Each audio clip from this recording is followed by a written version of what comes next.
আসসালামু আলাইকুম। মালিহা হোসাইন স্বাগত জানাচ্ছি এনটিভির মধ্যরাতের খবরে। ক্রাউন সিমেন্ট শিরোনাম দেখছিলেন, এবার পুরো খবর।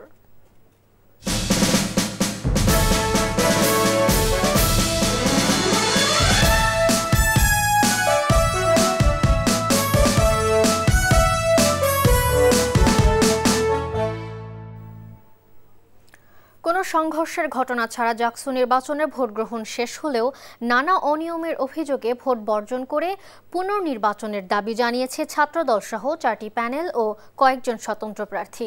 এ নিয়ে ক্যাম্পাসে রাতে বিক্ষোভও করেছে ভোট বর্জনকারীরা। ভোট গ্রহণ শেষে এখন চলছে ভোট গণনার কাজ। শিবির সমর্থিত প্রার্থীরা বলেছেন, পরাজয় নিশ্চিত জেনেই ভোট বর্জন করা হয়েছে। হাসান মাহমুদের রিপোর্ট। ৩৩ বছরের দীর্ঘ স্থবিরতা কাটিয়ে জাহাঙ্গীরনগর বিশ্ববিদ্যালয়ের শিক্ষার্থীরা ভোটের দেখা পেলেও শেষ মুহূর্তে এসে পরস্পর প্রতিদ্বন্দ্বী প্যানেলগুলোর মধ্যে দেখা দিয়েছে নানা অভিযোগ। ভোট বয়কট করে রাতে ক্যাম্পাসে মিছিল করেছে ছাত্রদল সহ 4টি প্যানেলের প্রার্থী সমর্থকরা।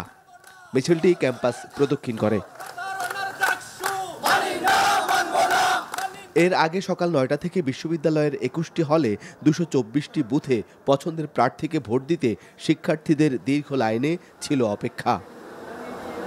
ভোট গ্রহণ শেষের 1 ঘন্টা আগে প্রশাসনের বিরুদ্ধে নানা অসঙ্গতির অভিযোগ তুলে ভোট বর্জনের ঘোষণা দেয় ছাত্রদল সমর্থিত প্যানেল। অভিযোগ করা হয় ইলেকশন ইঞ্জিনিয়ারিংয়ের। শিবিরের যে পোলিং এজেন্টরা আছে তারা কিভাবে 1 ঘন্টা আগেই ভোট কেন্দ্রে ঢোকার সুযোগ পায়। আমাদের যে পোলিং এজেন্টরা আছে সব পোলিং এজেন্টরা পৌঁছানোর আগেই অনেক হলে ভোট গ্রহণ শুরু হয়ে গিয়েছে। এটা তো স্পষ্ট যে এখানে কারচুপি করা হয়েছে। আমরা এই প্রহসনের নির্বাচন বর্জন করলাম। আপনাদের সকল প্রশ্নের উত্তর আমরা পরে দিব এবং এই মুহূর্তে আমাদের ডিসিশন হচ্ছে এই নির্বাচন আমরা বর্জন করছি। ভোট শেষ হবার 8 ঘন্টা আগে নির্বাচনী দায়িত্ব থেকে সরে দাঁড়ান জাতীয়তাবাদী পন্থী 3 শিক্ষকও। রিটার্নিং অফিসার একটা মেয়ে বুথের ভিতর ঢুকে গেছে ব্যালট পেপার নিয়ে, তাকে একজন হলের কর্মচারীকে দিয়ে ডেকে বের করার চেষ্টা করছে। তখন আমি বললাম যে না, আপনি তো এটা পারেন না। জাকসু নির্বাচনে কিছু অনিয়মের অভিযোগ তুললেও ছাত্র শিবির সমর্থিত প্রার্থীরা বলেছেন, পরাজয় জেনেই ছাত্রদল ভোট বর্জন করেছে। কেউ নির্বাচনে থাকবে কি থাকবে না, কি নির্বাচনে বর্জন করবে কি নির্বাচনে অবস্থান করবে, সেটা আসলে তাদের ব্যক্তিগত ব্যাপার। আমরা গতকাল রাত থেকে দেখেছি অনেক কারচুপি। গতকাল রাত থেকে যতগুলো ঘটনা ঘটেছে এখন পর্যন্ত, প্রাক্তন ছাত্রদল নেতা, যুবদল নেতা, বিএনপিপন্থী শিক্ষক, বর্তমান ছাত্রদল আহ্বায়ক, ওনারা গিয়ে নির্বাচন কমিশনারে ছিলেন, যেটা আসলে সম্পূর্ণ অযৌক্তিক এবং নির্বাচন ষড়যন্ত্রে শামিল। তবে বিশ্ববিদ্যালয়ের উপাচার্য জানিয়েছেন, শান্তিপূর্ণভাবে ভোট গ্রহণের সর্বোচ্চ চেষ্টা ছিল তাদের। নির্বাচন কমিশনকে যেভাবে সহযোগিতা প্রদান করা দরকার, শিক্ষার্থীদের পাশে দাঁড়ানো দরকার এবং নির্বাচনটি সম্পন্ন করার ক্ষেত্রে আমাদের যেই যতটুকু দায়িত্ব পালন করা দরকার আপনারা লক্ষ্য করছেন সকাল থেকেই পালন করে যাচ্ছি। ভোট গ্রহণ শেষে 21টি হলের কেন্দ্রে চলছে ভোট গণনা। এরপর চূড়ান্ত ফলাফল প্রকাশ করা হবে সিনেট ভবন থেকে। Hasan Mahmud, NTV news, Dhaka. ভোটের আরও খবর জানাতে জাহাঙ্গীরনগর বিশ্ববিদ্যালয়ে আছেন সিনিয়র করেসপন্ডেন্ট নিয়ামুল আজিজ সাদিক। এখন ক্যাম্পাসের সার্বিক পরিস্থিতি কি দেখতে পাচ্ছেন, জানাবেন। রাত গভীর হচ্ছে, কিন্তু উৎকণ্ঠা এবং অপেক্ষা যেন কমছে না এই শিক্ষার্থীদের। বিশেষ করে 33 বছরের যে অপেক্ষা, সেই অপেক্ষা ঘুচানোর এবং নির্বাচিত নেতৃত্ব পাওয়ার জন্য শিক্ষার্থীদের যে আকুল চিন্তা এবং অপেক্ষা, সেটি কিন্তু শেষ হতে আগামীকাল সকাল পর্যন্ত লাগতে পারে। যেটি শুরু হয়েছে প্রায় 3 ঘন্টা আগে শুরু হয়েছিল এই গণনা। এবং আপনি জানেন যে 11,000 ভোটের মধ্যে 8,000 ভোট হয়েছে। সেই 8,000 ভোটের মধ্যে কে কতটুকু পেয়েছে সেই বিষয়টি নিয়ে আলোচনা হচ্ছে এবং সেই বিষয়টি নিয়ে আসলে সেই নির্বাচনগুলো নিয়ে নানা ধরনের প্রশ্ন থাকতে পারে। সেই বিষয়টি নিয়ে আমরা কথা বলেছি কয়েকজন শিক্ষকদের সাথে। সেই শিক্ষকরা বলেছেন যে আসলে যেই কথাগুলো বলা হচ্ছে এটা হচ্ছে একটি অব্যবস্থাপনা, এবং অব্যবস্থাপনার কথা তিনি বলেছেন এবং স্বীকার করেছেন যে বিশেষ করে যে হাতে অমোচনীয় কালি না থাকা, কিংবা এই যে ব্যালট পেপার অতিরিক্ত ছাপানো, কিংবা সময় মতো শুরু করতে না পারা এবং সময় শেষ হওয়ার পরেও নির্বাচন থাকা, এই বিষয়গুলো তিনি অব্যবস্থাপনা হিসেবে স্বীকার করেছেন বেশ কয়েকজন শিক্ষক। কিন্তু তারা বলতে না তারা যে কোনোভাবেই এখানে ম্যানিপুলেশন কিংবা কারচুপির যে অভিযোগ বারবার নেওয়া হচ্ছে সেটি কোনোভাবেই তারা স্বীকার করতে চাচ্ছে না এবং বলছেন যে এ ধরনের ঘটনা ঘটা অনেকটাই অসম্ভব। এবং আমরা জানি যে যেই সময়টুকু নেওয়া হয়েছে বিশেষ করে নির্বাচনের পরে কিন্তু প্রায় 2 থেকে 2.5 ঘন্টা অপেক্ষা করা হয়েছে। প্রত্যেকটি বাক্স যখন সেখানে গিয়েছে তখন সবার থেকে সাইন নিয়ে তখন শুরু করা হয়েছে ভোট, সেটি হচ্ছে 10:15টার দিকে শুরু করা হয়েছে। এখন রাত 1টা, এখন পর্যন্ত কিন্তু গণনা চলছে এবং ধারণা করা হচ্ছে যে 3টা থেকে 4টা পর্যন্ত এই ধরনের গণনা চলবে। 8000 ভোট, যেহেতু ভিপি পদে 10 জন আছেন, জিএস পদে 5 জন আছেন এবং এজিএস পদে 10 জন আছেন, তো প্রত্যেকের নামের পাশে কে কোন হলে 21টি কেন্দ্রে কে কোন হলে কতটুকু ভোট পেয়েছেন সেই বিষয়গুলো কিন্তু ঘোষণা করা হবে এবং সেই ঘোষণার পরেই সত্যিকার অর্থে যখন পুরোপুরি সর্বমোট হিসেবটা করা হবে সেই হিসেবের পরেই জানা যাবে আসলে কে হচ্ছেন ভিপি।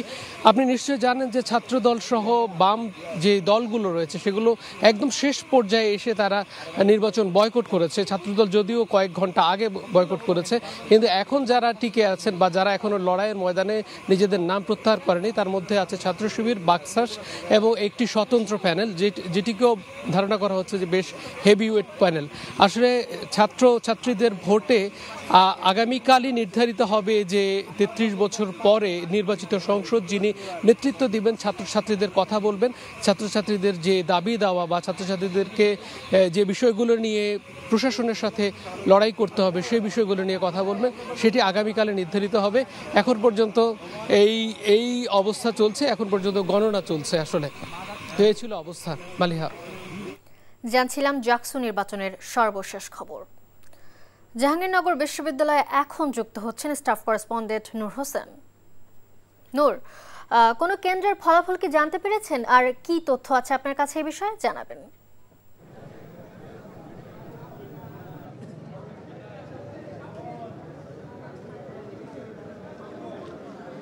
বেশ কিছুক্ষণ আগে মালিহা আমরা আপনাদেরকে এর আগের যে খবর সেখানে বলেছিলাম যে ভোট গণনা শুরু হয়েছে। এমএইচ হল এবং কবি কাজী নজরুল ইসলাম হল সেই হল দুটোর হল সংসদের যে ব্যালট বক্স সেটি খোলা হয়েছে। তাদের হলের প্রার্থী যারা রয়েছে, তাদের এজেন্ট যারা রয়েছেন তাদের উপস্থিতিতে এবং একই সঙ্গে গণমাধ্যম কর্মীদের সামনে সেই হলের ব্যালট বক্স ওপেন করা হয়েছে এবং সেগুলো গণনার শেষ পর্যায়ে আমরা জানতে পেরেছি। কিন্তু ফলাফল আসলে কে, কারা জিতেছেন, কে কত ভোট পেয়েছেন সেটি জানার এখনও সুযোগ আমাদের হয়নি। এখন পর্যন্ত আনুষ্ঠানিকভাবে সেটি ঘোষণা করা হয়নি কতজন কত ভোট পেয়েছেন। যেমনটি সাদিক ভাই বলছিলেন, আগামীকাল নাগাদ আমাদেরকে অপেক্ষা করতে হবে 33 বছর পরে যে জাকসু হচ্ছে সেই জাকসুতে কারা নির্বাচিত হচ্ছেন, শিক্ষার্থীদের কাদেরকে ভোট দিয়েছেন। তবে আমরা এখন পর্যন্ত বিশ্ববিদ্যালয়ের এই সিনেট ভবনের সামনে যে চিত্রটি দেখছি সেটি হচ্ছে একটি উৎসবমুখর পরিবেশ, উৎসবের আমেজ সবার মধ্যে বিরাজ করছে আমরা দেখতে পাচ্ছি। এবং শিক্ষার্থীরা বলছেন যে তারা তাদের যে নেতৃত্ব নির্বাচন প্রক্রিয়া, এই নেতৃত্ব নির্বাচন প্রক্রিয়াকে যাতে কেউ বাধাগ্রস্ত করতে না পারে এবং ভোটের গণনার থেকে শুরু করে ফলাফল প্রকাশে যাতে কোনো ধরনের অনিয়মের ঘটনা না ঘটে, কোনো ধরনের কারচুপির ঘটনা না ঘটে, সেজন্য তারা এই সিনেট ভবনের সামনে তারা অবস্থান করছেন। এবং যদি কেউ কোনো ধরনের ষড়যন্ত্র করবার চেষ্টা করে, কোনো ধরনের অপ্রীতিকর ঘটনা অথবা কোনো ধরনের অনিয়ম অথবা কোনো ধরনের কারচুপির চেষ্টা করে, সেটি তারা প্রতিহত করবেন এমন ঘোষণা কিন্তু তারা দিচ্ছেন। এবং আরেকটু যদি জানিয়ে রাখি, এই সিনেট ভবনের সামনে স্বতন্ত্র ভিপি প্রার্থী যিনি যাকে বলা হচ্ছে তিনিও হয়তো বিজয়ের দ্বার প্রান্তে রয়েছেন অথবা বিজয়ী হতে পারেন, তিনি এখানে অবস্থান কর্মসূচি পালন করছেন। তিনি অবস্থান করছেন যেই জায়গাটিতে, যে ভবনটিতে ভোট গণনা হচ্ছে তার সামনেই তিনি অবস্থান নিয়েছেন। এবং শিক্ষার্থীদের মধ্যে সেই উৎসবমুখর পরিবেশটি এখনও বিরাজ করছে। এবং একই সঙ্গে আমরা আরও একটি বিষয় খেয়াল করেছি, এবং এই সিনেট ভবন থেকে শুরু করে ক্যাম্পাসের বিভিন্ন এলাকা, গুরুত্বপূর্ণ যেসব পয়েন্ট রয়েছে এবং ক্যাম্পাসে প্রবেশ পথ যেগুলো রয়েছে, এর প্রত্যেকটিতে যথেষ্ট পরিমাণে আইনশৃঙ্খলা রক্ষাকারী বাহিনীর সদস্যদেরকে মোতায়েন রাখা হয়েছে, বিজিবি সদস্যদেরকে মোতায়েন করা হয়েছে, পুলিশের সদস্যরা রয়েছেন। এছাড়া বিশ্ববিদ্যালয়ের প্রক্টোরিয়াল টিমের সতর্ক নজরদারি রয়েছে এবং তারা বলছেন যে কোনো ধরনের অপ্রীতিকর পরিস্থিতি যাতে না ঘটে সেজন্য তারা সতর্ক অবস্থানে রয়েছেন এবং যদি ঘটেও সেক্ষেত্রে তারা কঠোর পদক্ষেপ গ্রহণ করতে পারবেন। মালিহা, জানছিলাম জাকসুর সর্বশেষ নির্বাচনের খবর। জাকসু নির্বাচনের আরও খবর জানাতে সরাসরি যুক্ত হচ্ছেন স্টাফ করেসপন্ডেন্ট শফি মাহমুদ সাগর। ভোট গণনা কোন পর্যায়ে রয়েছে আর ক্যাম্পাসের সর্বশেষ পরিস্থিতি কেমন দেখতে পাচ্ছেন জানাবেন। মালিহা, আমি এখন আছি যে নির্বাচন কমিশন কার্যালয়ে সেটির অভ্যন্তরে, এবং এই জায়গাটিতে মূলত যে ব্যালট পেপারগুলো সেখানগুলো থেকে ভোট গণনা হচ্ছে। এখন আমরা শুনতে পেয়েছি যে আসলে গত 2 ঘন্টা আগে থেকে ভোট গণনার যে কার্যক্রম সেটি শুরু হলেও মূলত এখন এই পর্যায়ে এসে 4টি হলকে বাছাই করা হয়েছে। যে 4টি হলের ভোট বা হল সংসদের যে নির্বাচন সেইটির ফলাফল প্রকাশের জন্য এই 4টি হলকে বাছাই করা হয়েছে, যেগুলোর ভোট এখন গণনা চলছে।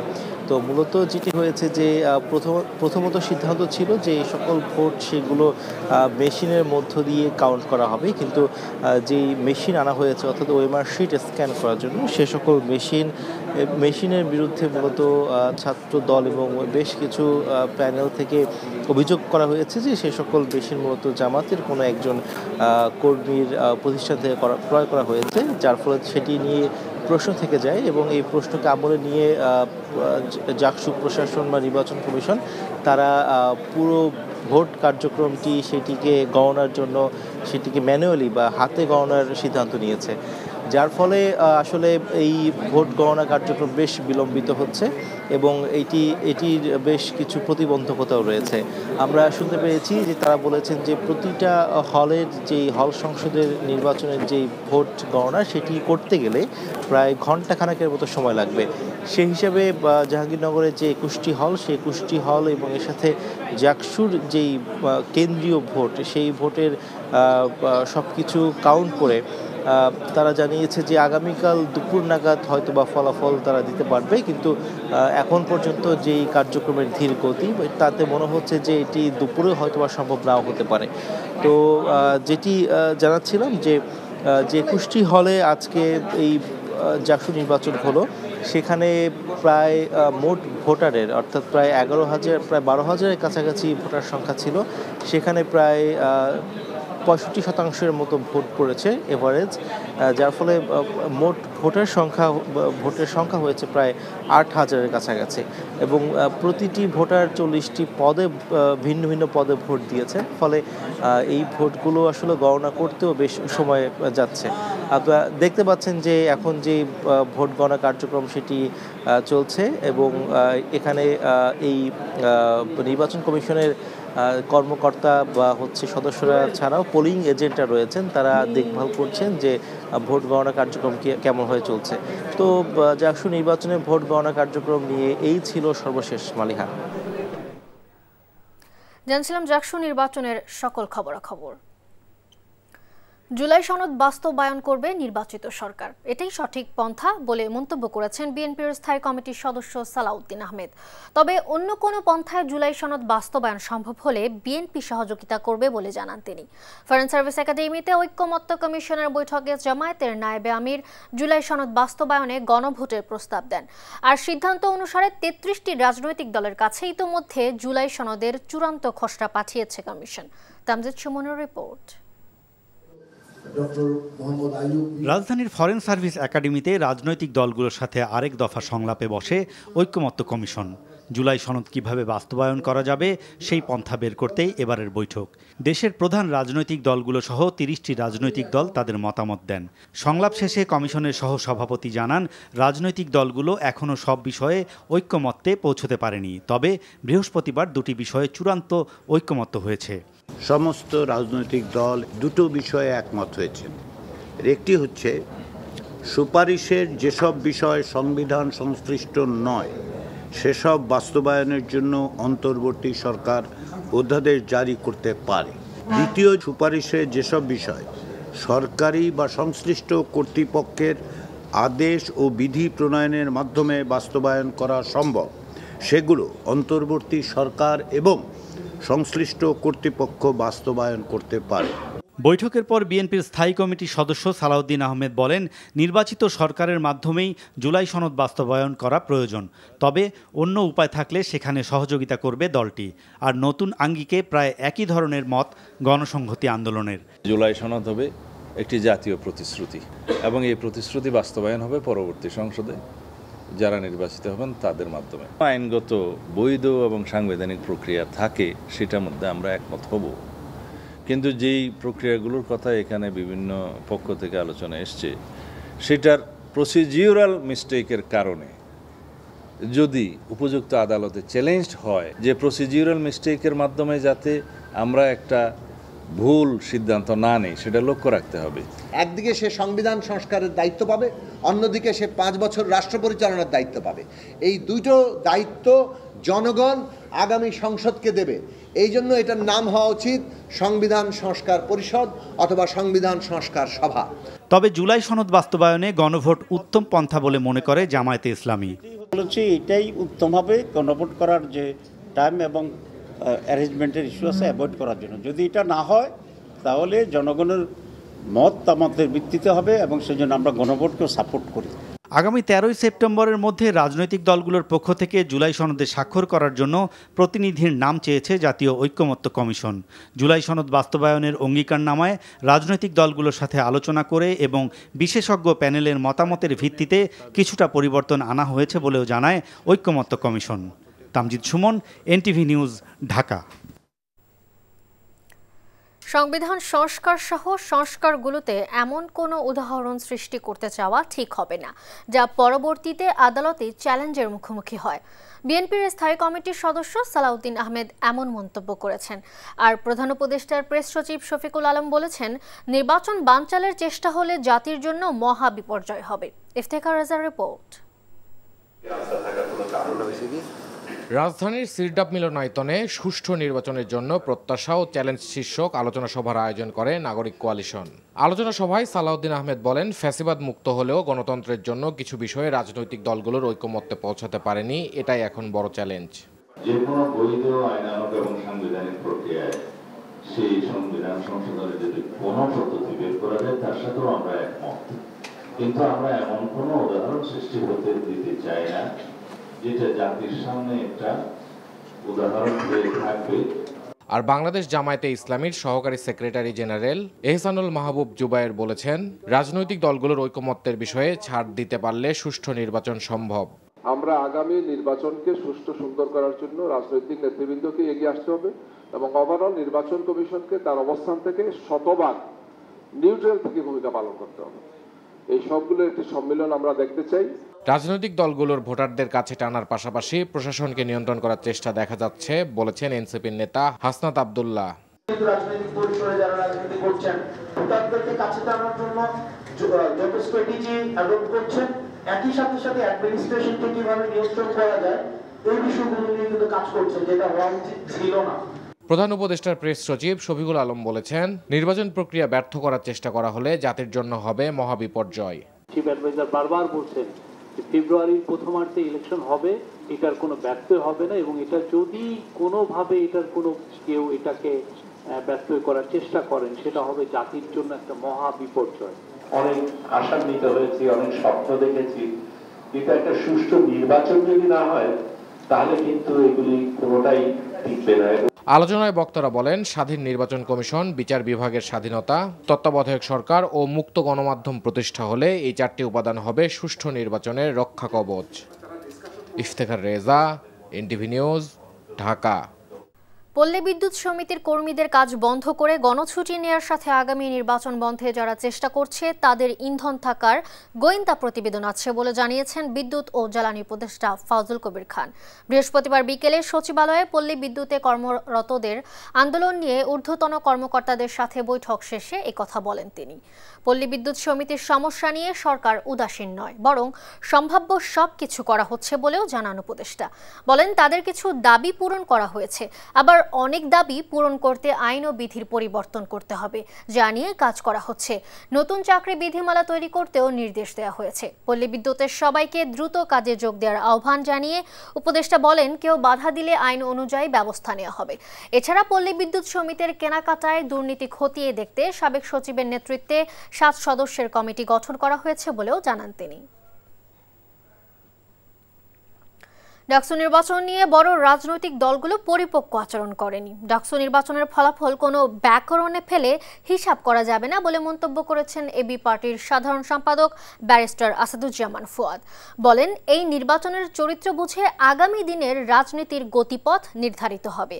বৃহস্পতিবার বিকেলে বরিশালের বাবুগঞ্জ প্রেস ক্লাবে সাংবাদিকদের সাথে মতবিনিময় সভায় এসব কথা বলেন তিনি। বলেন, তরুণ প্রজন্ম এখন আর ট্যাগিং কিংবা পন্থীর রাজনীতি করতে চায় না, তারা কেবলই সামনের দিকে এগিয়ে যেতে চায়। আগের নির্বাচনের জাতীয় অথবা স্থানীয় অথবা ছাত্র সংসদের কোনো নির্বাচনের গ্রামারে আপনি এটা ফেলতে পারবেন না। এইটাই হচ্ছে আগামী দিনের রাজনীতি এবং নির্বাচনের নতুন গ্রামার। এবং এই ডাকসু নির্বাচনের গ্রামারটা যদি আমরা রাজনৈতিক দল এবং রাজনৈতিক দলের নেতাকর্মীরা ধরতে না পারি, তাহলে আমাদের রাজনীতিটা বিপদে পড়বে। অতএব এই ডাকসু নির্বাচনে মানে জামাত শিবিরের বিজয় হয়েছে, মৌলবাদীদের উত্থান হয়েছে, দক্ষিণপন্থীদের বিজয় হয়েছে, এই ফ্রেমে দেখার কোনো সুযোগ নাই।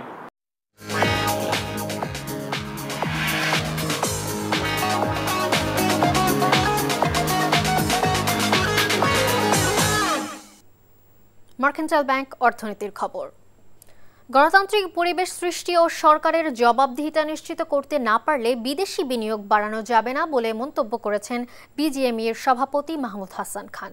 বলেন, বিগত 15 বছর গণতন্ত্র না থাকায় দেশে লুটপাটের সংস্কৃতি তৈরি হয়েছে। আগামী জাতীয় নির্বাচন জয়ী হওয়া দল ব্যবসায়ীদের জন্য টেকসই কর্মপন্থা তৈরি করলে বিনিয়োগকারীরা আস্থা পাবে বলেও মন্তব্য করেন ব্যবসায়ী সংগঠনের এ নেতা। এ সময় বাংলাদেশ পলিসি এক্সচেঞ্জের চেয়ারম্যান এম মাসরুর রেজা বলেন, বিনিয়োগকারীদের আত্মবিশ্বাস ফেরাতে গণতান্ত্রিক প্রক্রিয়া ফিরিয়ে আনতে হবে। রাজধানীর গুলশানে বিএনপি আয়োজিত এক গোল টেবিল বৈঠকে এসব কথা বলেন তারা। বিদেশি বিনিয়োগকারীদের আকৃষ্ট করতে টেকসই নীতিমালা তৈরির আশ্বাস দেন বিএনপি নেতারা। এই ছিল মধ্যরাতের খবরে। এই খবরের ভিডিও সহ আপডেট জানতে ভিজিট করুন এনটিভি অনলাইন www.ntvbd.com। এছাড়াও এনটিভির জনপ্রিয় সব অনুষ্ঠান ও খবরের আপডেট জানতে ভিজিট করুন আমাদের ইউটিউব ও ভেরিফাইড ফেসবুক পেজ। ধন্যবাদ সবাইকে।